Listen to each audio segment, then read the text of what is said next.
Right, so let's talk about some effects of the Industrial Revolution and kind of how society is going to change. Well, capitalism is only going to increase here, and part of the reason you see that is that corporations are going to become one of the most common forms of organization of business. I mean, they're large investments with large machinery and lots of land and lots of labor, where investment banks are going to provide the money for them.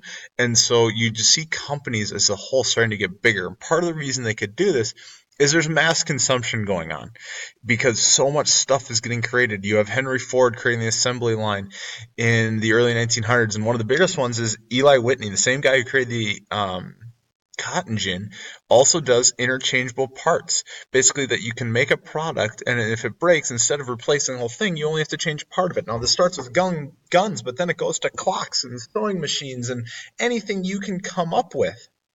Stuff is going to get created at such more of a rapid pace than ever before. The more money you have, the cheaper it is to do. It's called economics of scale. And so part of this here is, corporations, things are just, it's snowball, because they get bigger, they're only going to get bigger. And so you have the formation of monopolies, trusts, and cartels. What does this look like? Well, basically you have guys in the United States like Rockefeller, who does vertical integration of things, which means he controls everything a part of the oil process. They used to be separate companies. He integrates it all into vertical integration, controlling the whole supply chain, drilling, refining, processing. He has the whole thing. Where then, as opposed to this, so that would be like a monopoly, where a trust and a cartel is an example of horizontal integration, where you start to have people are going to absorb competitors and put them in. So people doing the same stuff, nope, you're becoming ours. It's like in Germany, there's a German firm called IG Farben. They do industrial chemicals. They do 90% of the production of chemicals. Now they can distribute that out however they want, but what you have here is that companies have a huge benefit. The bigger they are, the cheaper things get. The bigger they are, the cheaper things get. That's one snowball effect. A second snowball effect is this: urbanization. Cities are getting bigger. And cities are only, because migrants are coming there to work. And as migrants come there to work, guess what? More businesses go there. In 1800, about a fifth of England's population lives in cities. By 1900, it's three-fourths of people. There were 20 cities with 100,000 people in 1800 in Europe. By 1900, it's 150. New York, London are especially going to take over. What do all cities have? Just awfulness.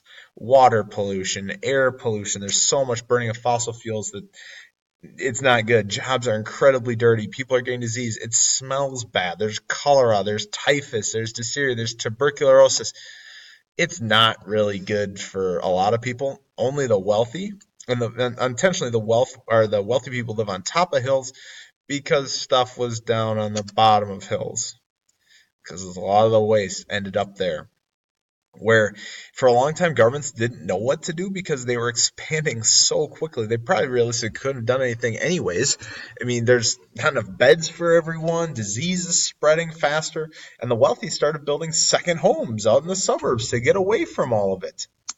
And this is where, yes, people, you don't want to live in the cities because it's not good to live there just for your body.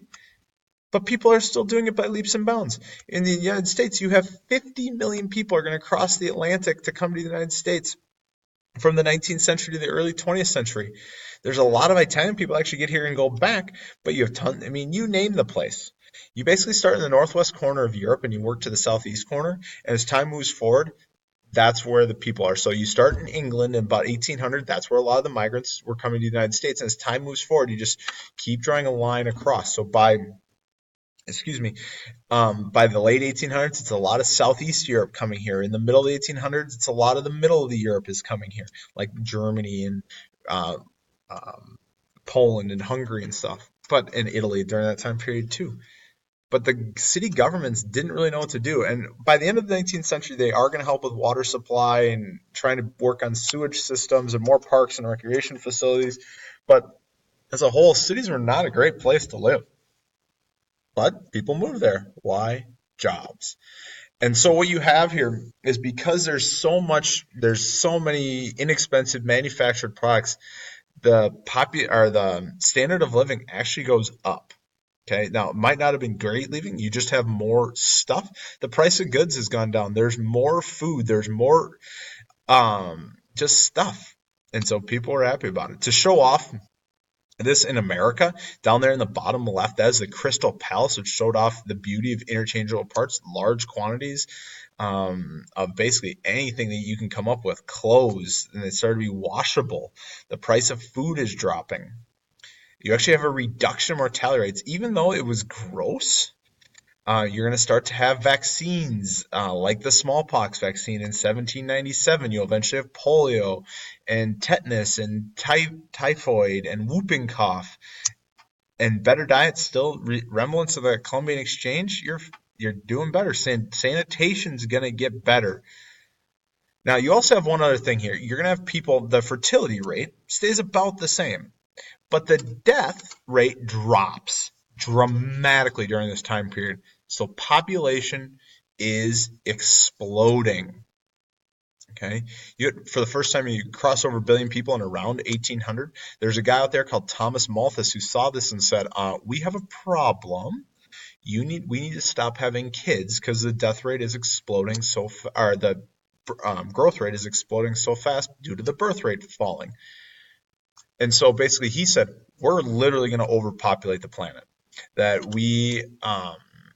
the population growth is just growing exponentially, and our resources are not growing exponentially. So eventually, we will outstrip our resources." So he said, "Stop having kids." But again, this is something where it's a snowball effect. Okay, there's more goods out there; they're just getting cheaper and cheaper, and the fact we can grow more food than ever means population's going up. You have a reducing in the death rate because work, while it's gross, is getting safer actually. For most people. Some people that's not true. We'll talk about that in a second. But I mean, you have a ton of effects that companies are getting bigger and companies are making more money. Standard of life like stuff everyone has is increasing. And I do mean stuff, just material goods as a whole. And so you see wide-ranging effects on society. So now you're going to start to see more people in the cities. This is the first time now that most people are not farmers, that people have moved into the city.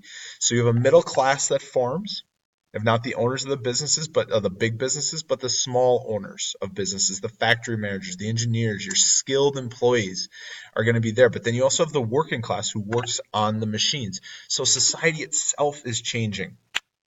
Okay.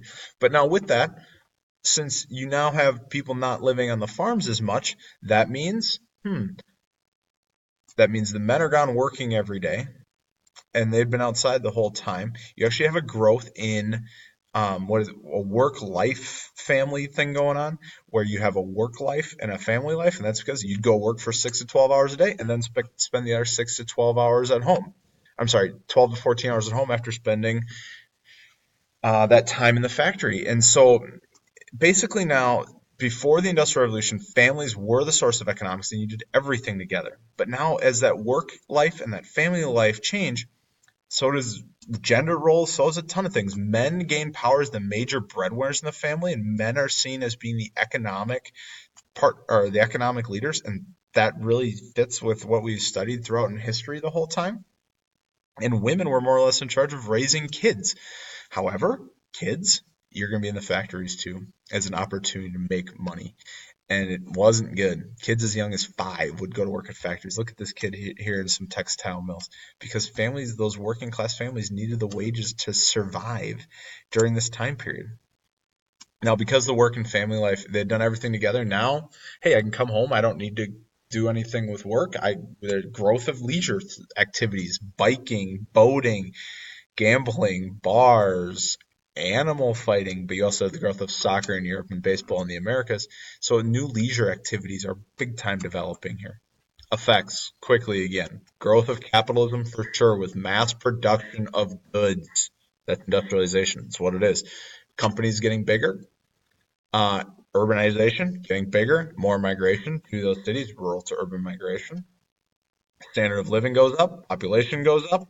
And lastly, a new social structure throughout, where you now have middle class and working class families developing, women are staying home, and child labor is increasing.